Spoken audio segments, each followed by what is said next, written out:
We will discuss more on the 2024 State Budget Bill and financial notes later on. But here with us today in studio, we have Pak Fitra Faisal, from lecturer at the University of Indonesia.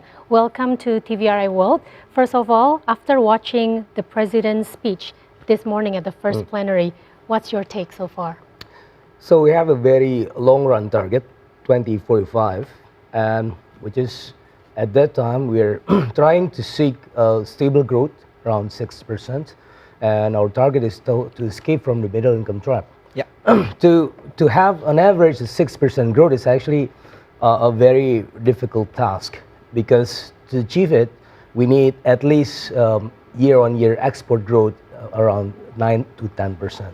And with that in mind, we need also to support that growth with the industrial contribution to the GDP, at least 25%. And now we see that the industrial contribution is about 19%. So, and we have and experiencing nowadays deindustrialization. So this is a very difficult task. So therefore, the president also mentioning about how Indonesia focus more on downstreaming strategy, because if we push downstreaming strategy, it will actually push the contribution of the manufacturing sector to the GDP. But there is not enough. Downstreaming need to be well supported by infrastructure, whether it is coming from the hard infrastructure and also the soft infrastructure. Of course, we need to overcome the demographic dividend, which is in this period we is actually experiencing this demographic dividend, but actually the time is actually quite thin. We only have at least until 2035. So in that case, we need to actually to level up the labor capacity in order to be absorbed into the industrial needs. But nowadays we are seeing that the industrial capacity is actually is having a decoupling, scheme between the industry and also the labor. So there is actually a very difficult task. So the priority is now how do we actually educate the people in order to utilize this demographic dividends. So there is actually my take on the previous narration from the president. So would you say simply that president is too optimistic about our economic growth? Not in terms that, of course, the government need to be optimistic. So the government is becoming an anchor of expectation. So in that way, the government need to set a more positive tone. But in a way that the positive tone is actually quite achievable if we actually undergone this kind of pillars of economic growth. We have infrastructure, we have the institutional capacity, omnibus law, in the financial sector, in the labor sector, and we also have the major investment and a heavy investment in labor force. So there's actually the three pillars of the economic growth. Right. So what you're saying is that, Fitra, correct me if I'm wrong, that the target to achieve that 6% economic growth is not exactly a walk in the park. It's more of an uphill climb that a lot of challenges our governments need to go through, especially with the strategy of downstreaming, where it has been met with a lot of resistances. We've been getting protests from South Korea, for example. We've been battling this sort of with European Union to World Trade Organizations. So what's the next step here in terms to make this a realistic goal for our government? If EU, South Korea, and other developed countries are now filing their complaint, so in that case we are actually on the right track. Because we are actually making a good waves here. Good waves. We are disturbing the incumbents. They are the incumbents as developed nations. So we are actually trying to be a more industrialized countries. So in that sense, we are going to a more positive track. So, but we need, of course, partnership. We cannot do this alone, because the strategy needs major investment, major investors, and so on and so forth. So in that case, we need to also engage more with other countries. We need to find the common denominator, the lowest common denominator, so that we can actually engage this industrial process, the growth process together. Right. All right. Let's bring over Luisa and also Fitra, the latest pictures. We're bringing you live. We believe this is the road right in front of the building of People's Consultative Assemblies and also the House of Representatives, the Parliament building of Indonesia here in Jakarta, Indonesia, where we believe the presidential entourage is approaching the building. We call it here Gedung Kura-Kura, right, Gedung Luisa? Kura-Kura, exactly. The building with right? turtles. It resembles the turtles, where we hope the next sessions of the joint meeting will take place. Right, and the joint plenary session for the second one is planned to be held at 1:28 p.m. That's right. So I think it should be on time, considering the first plenary session was on time. Very So we are punctual. looking forward for that. Let's All right. go over again to our Yeah. guests for the program. Yeah. So, Mas Fitra, Yes. we are sure that you have closely looked at the government's revenues and expenditures Sure. projections, as well as the macroeconomic indicators in the 2024 state budget. Now, based on your assessment, do you think that the 2024 state budget is a little bit too conservative and less expensive, or what do you think? As I mentioned earlier, this is actually a very positive tone from the government because, of course, the government has an anchor of expectation, so they need to set actually the target. The so optimistic goal, The optimistic yet goal. still achievable somehow? Yes. Okay, so optimist and realistic. All Okay, right. so because if it is actually too optimist, so the cause of the over optimism is actually the credibility. If you cannot achieve it, you will actually, set a wrong expectation to the market. In that case, in the future, the market will actually set the mark up, of the expectation. For example, if the government try to set the inflation target, for example, 2 or 3%, because of the government losing credibility because it's too positive, and the market saw that coming from the time series evaluation is not actually achieving the target, so they will set their own target. So this is actually a bit costly. So in that sense, you need to be optimist in a way that it is also realistic. So I am saying that it is optimist and also realistic. Okay. Right, Luisa and Fitra, let's head back again to the building of MPR, DPR here in Jakarta, where we're bringing you live pictures of the arrival of the President of the Republic of Indonesia alongside Vice Presidents in person, welcomed by the House of Speaker of the Indonesian Parliament, Puan Maharani. So we believe this is the traditional family photo, group photo, before the annual joint sessions of the House of Representatives will take place.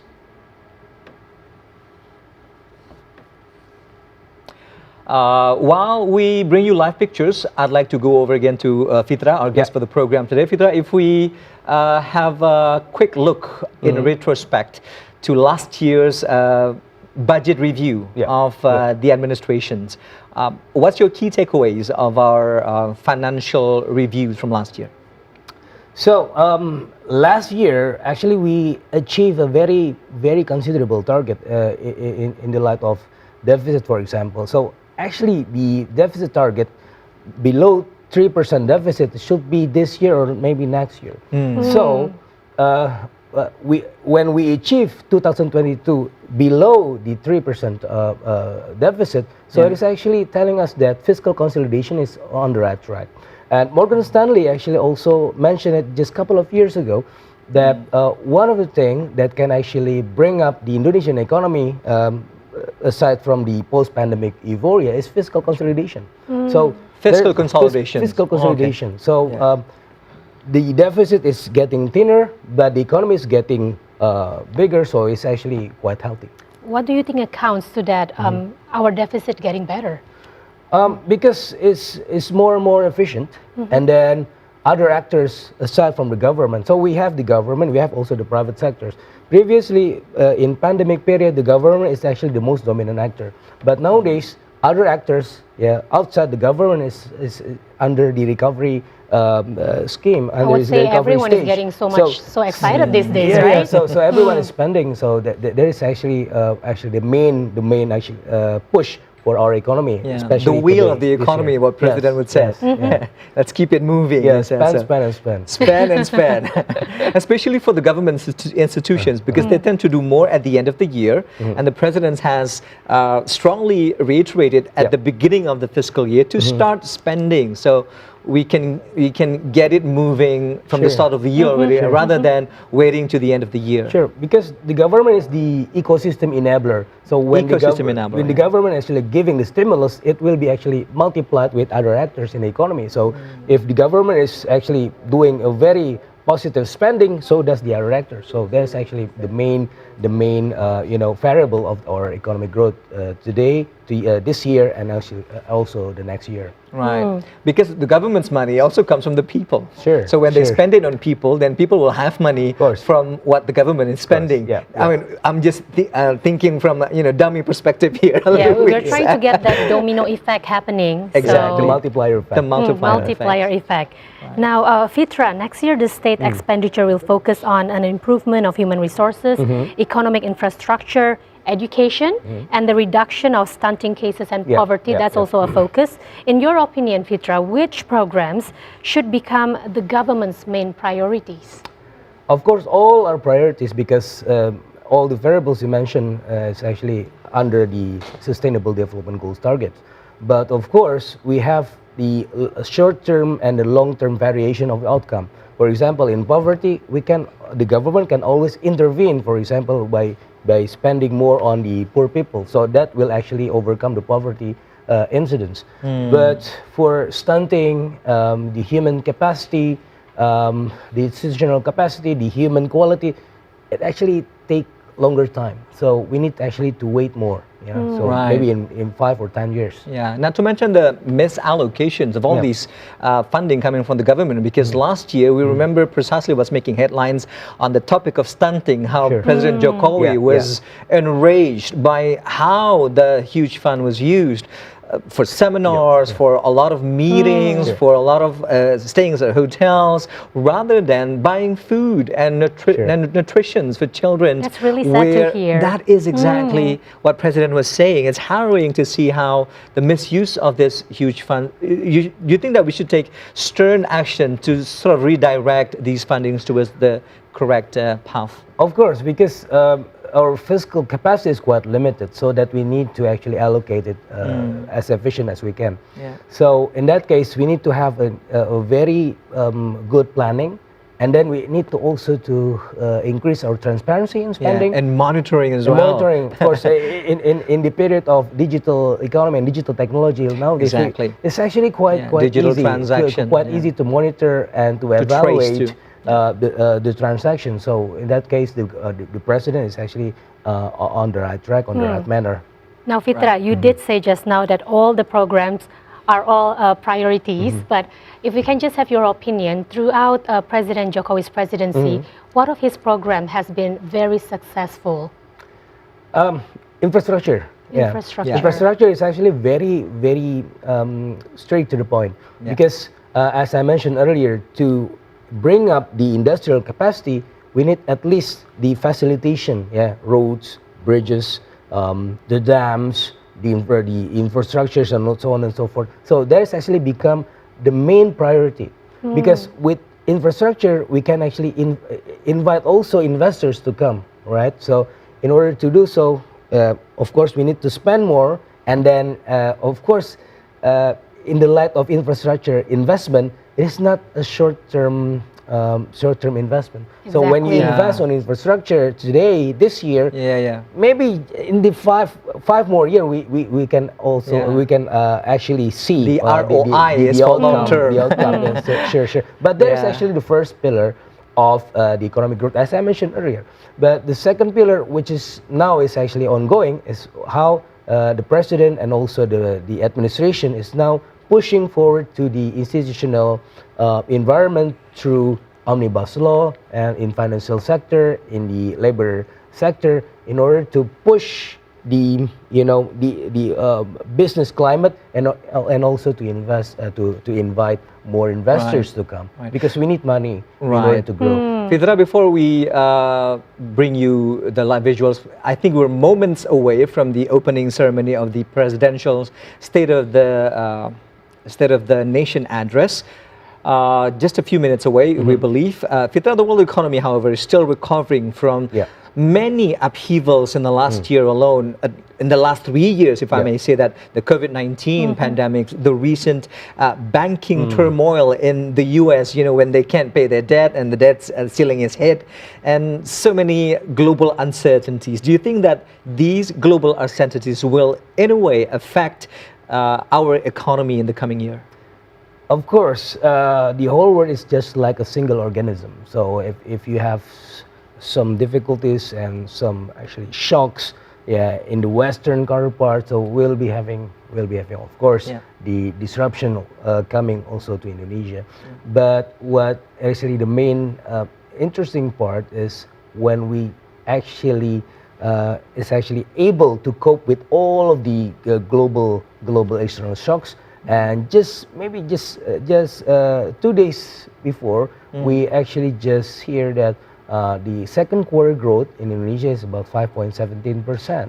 So it's actually quite that was the robust. number conveyed by President in the first remarks today, earlier today. Above consensus. So it's actually trying to. He's very proud of that number. Yeah, the number is actually is a proof that the Indonesian economy is quite resilient. And as a matter of fact, only India and China, he mentioned, within the G20 that managed to achieve that level, that number of growth, essentially. So which is in this case, the Asia is actually quite rising, and the European and the Western is actually going down. So we are actually on the. That's good signs for us. In the very positive cluster.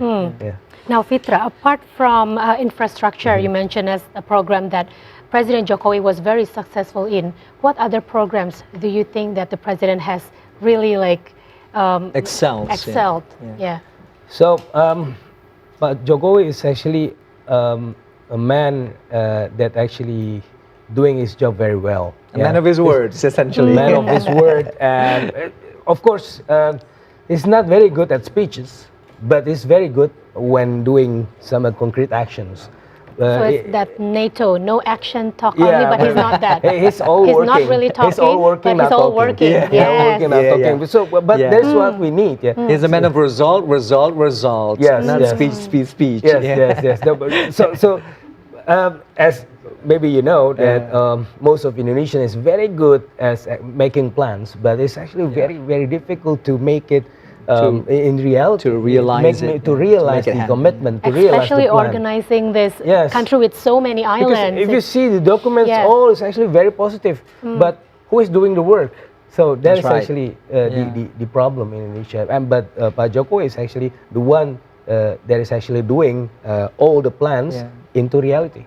Well, as a matter of fact, I think Pak Jokowi, in a page of Indonesian history, will be forever remembered as the president of infrastructure, as you mentioned, because there's a vast amount of projects realized, particularly connections, not only through roads, as you said, but also digitally, as it was also one of the main concerns, in Indonesia and globally, how we can connect digitally. And by 2024 alone, the president mentioned that over 9 million small and medium enterprises will be digitally connected and digitally presented to widen up their markets. So how do you think this potential of digital infrastructure, digital economy will work out the best for our economic growth? So digital economy is actually the next big thing, and by 2030 it's actually expected about 4,500 trillion of rupiahs is actually contributing to the overall economy coming from digital economy. And nowadays we have the merchants using KRIS, the quick response Indonesian standard, the one that actually BI is actually pushing. We have for 26.7 million of users, merchants alone. So if you buy ketoprak outside, you can use KRIS. Yes, just scan it up. So it's actually quite inclusive. So in that sense, we are quite actually good in terms of digital penetration. But the problem is with this kind of growth, we have the our literacy in financial inclusion is quite lagging.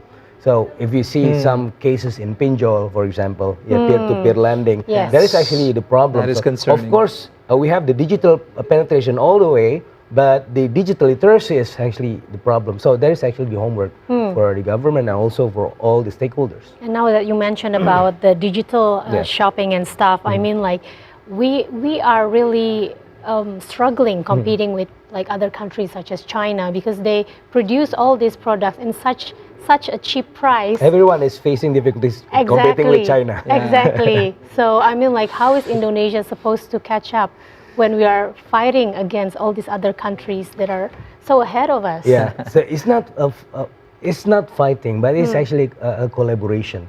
So in my book, Globalization, Productivity and Production Network in ASEAN, I mention and argue that the most important thing, how we, Indonesia, can participate in this regional production network. So in that way, China is our counterpart. It's not our enemy. It's not our adversaries. It's actually our counterpart in order to grow together. In that way, China alone, China is actually quite experiencing, a spillover effect from the Japanese production network just before, just 10 or 20 years ago. But nowadays, China is having their own production network coming from Japan. So in that way, actually, if we can actually become the next China, we can actually use the spillover effect coming from China to Indonesia in order, in the future, we have our own production network, not only Indonesian production network, but ASEAN production network. That is actually the sense of how we actually push ASEAN into one brand and one actually productive capacity in order to become a regional hub in the future. So ASEAN as epicenter we should of be growth. a producing nation instead of just a consuming nation, is that what you're course, saying? of course. Because it's a bit hard to grasp the idea of being a counterpart when you're flooded with their products. Exactly, And yeah. not only all the products from one marketplace, Yeah. but between the marketplaces. Yeah. I mean, we're talking about Tokopedia, Shopee Pay, Sure. competing with Sure. TikTok, for example, TikTok which has been especially. viral at the moment. Yes. And Sure. do you think in some way, because the audience right there in the building is the representatives of our nation, the extended hands of our people, do we need to better streamline our policy in terms of, imported goods coming into the country? So if you see the proportion of the imported goods, only 10% of the consumption goods, but 90% of the imported goods is coming to the industrial needs. Yeah, we need the capital from outside. We need also the input of production and so on and so forth. 90% of which is imported. And then we use this import product to domestic production. For example, just from April to July, the Purchasing Manager Index in manufacturing is actually leaping from 50.3 to 53.3 in July. And that actually also resembles in the import growth, which is actually quite increasing. That is okay as long as we can actually use the import products from the imported goods in order to increase our domestic capacity. As long as we can do that, we can actually sell to other countries. Of course, it doesn't matter if we import from China, as long as we can actually export the final goods outside of ASEAN, outside of Indonesia. So it's actually the network.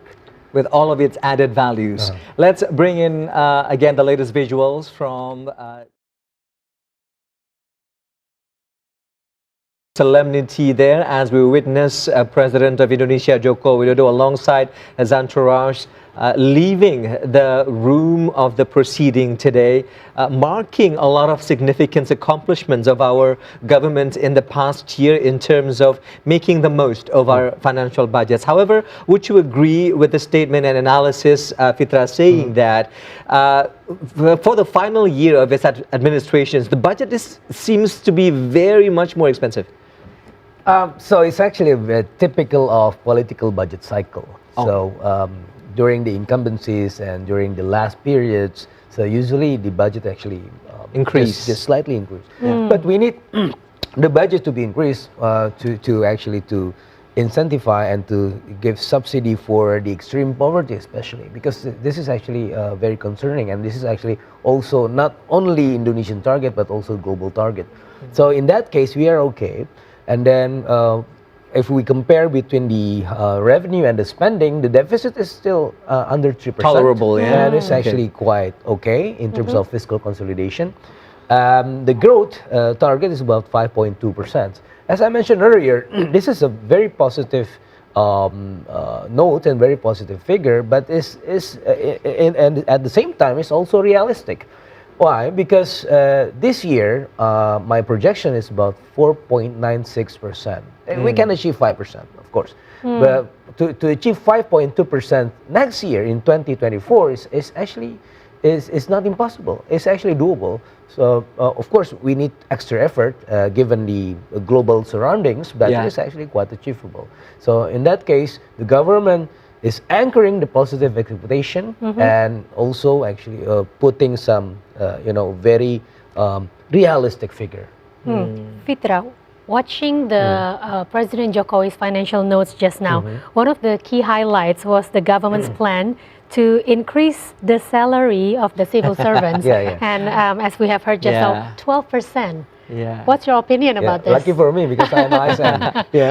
But 12%, of course, one of the primary targets of the incentives, of course, is the 120 million of the aspiring middle class, and most of them also actually having the under the cluster of public servants. Servants, yeah. So in that case, it's actually quite okay. But if you are asking me about how this can actually increase the growth, it is not. So it's not that significant because most of the ISN and also the poor people is actually in the bottom 40% of income. So the bottom 40% of income in Indonesia is only maybe 17 to 20% of the overall consumption. But the top 20%, they're actually dominating about the 45 to 50% of the overall consumption. So to increase the economy, it's not the bottom 40% of income, but what is happening with the 20% of income. Are they spending more? Will they spend more in the future? Yeah. So there's actually the idea. Yeah. But 40% of the bottom income, you need also to incentivize them Yes. because Give them a little push. Yes, because that is actually the function of the government to take care of these Yeah. people. Because next year, in terms of the global conditions, is becoming ambiguous. Yeah, Right. so the global shock, the possibility of having the external shocks from the global surroundings is quite possible. So in that case, we need actually a buffer, for Right. those people. Now, Fitra, speaking of poverty, as you have mentioned just now, the government is also targeting to reduce the poverty rate to between 6.5% to 7.5%. Sure. That is in the 2024 state budget. In your opinion, actually, what is the most effective approach to reduce poverty in Indonesia? Is there such a way? Yeah, of course. So we need to differentiate between extreme poverty and the poor people, which is actually, they are poor, but they can actually become more productive in the future. Yes. But for the extreme poverty, we cannot actually empower them. We need to subsidize. We need to actually give the money. So there's actually the only way. Which is a temporary solution, if you may say, right? Yes. Yeah, It's gonna last only but for they a cannot certain amount of They cannot time. actually enter the job market because they are disabled. They have no qualifications. They don't have the qualifications. They cannot actually go outside their home, and so on and so forth. So extreme poverty. This is actually the very bottom of the poverty. So you need to give them subsidy. So what about the other layer of poverty? So we need to actually empower them, to incentivize, to actually connect them into the job market.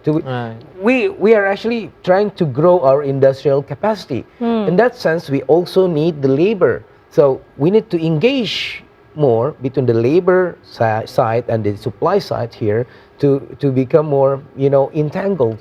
In doing so, we are actually also empowering the poor people, coming to the job market, coming to the industrial growth. So in that case, Amartya Sen mentioned about development as freedom. So because we are in the Independence Day, so what is actually freedom? Freedom means when these poor people, under capacity people, can actually utilize, can have the benefit, the extra benefit of growth.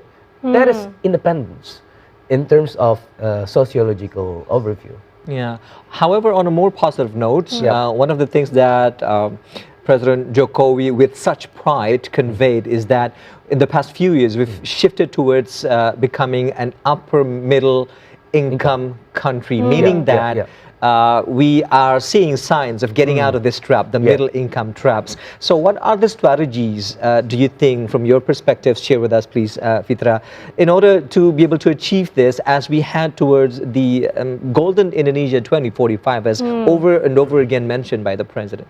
Okay, the basis is actually how do we utilize the demographic dividend or demographic bonus. Yeah, he said that as well. Yeah, the demographic dividends is actually the optimal dividend is only until 2038. It's not 2045, 2038. So by 2038, we need at least, I mentioned earlier about the target of growth, 6% of growth. To achieve 6% of growth, we need at least the export growth year on year on manufacturing is about 9%. In order to achieve that, we need the industrial capacity, the contribution of the manufacturing sector to the GDP, about 25%. Nowadays, we have only 19%. So in order to do so, to actually achieve that, actually the layers of target, we need 3 pillars: infrastructure, the institutional capacity, and the human quality. So Resources, that is actually the 3 pillars to achieve the 20% allocation 20% is our constitution. Education, right? 20% is always there. The 20% is always but there. the quality improvement that is visible, the quality spending, making nowadays, a mark. Nowadays, we are seeing now many teachers. They are actually, trapped in the peer-to-peer lending, pinjol. Why? Because they're not making enough from being a teacher. Not making enough That's money. right. So in that case, we need to actually push more the teachers' capacity and the school capacity and so on and so forth, so that we can actually empower more of the human quality in Indonesia. I like the last point right there. We need to empower our people and fix the system. Sure. Now, Fitra, we're entering 2024 is a political year. How do you see our economy going for 2024 election? It's going okay. Because given the condition, the probability of having recession coming from the Bloomberg survey is about 3%. So it's actually very thin, very little. But of course, the president is always mentioning about, we are actually doing fine, but the world is not okay. So in that sense, we need to be aware of what will happen next year. So there are many actually in a queue in the IMF, he said, in several occasions. So we need to be aware. We need to actually have some precautionary measures.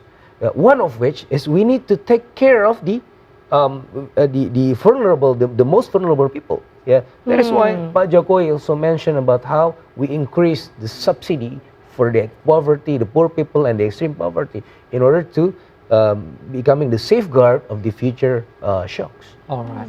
Well, Fitra, that is all the time that we have for this conversation. This has been such a pleasure and eye-opening conversation with you. I'd like to thank again Lecturer of Economics of Universitas Indonesia, Fitra Faisal Hastiari. Thank you very much for your insights here.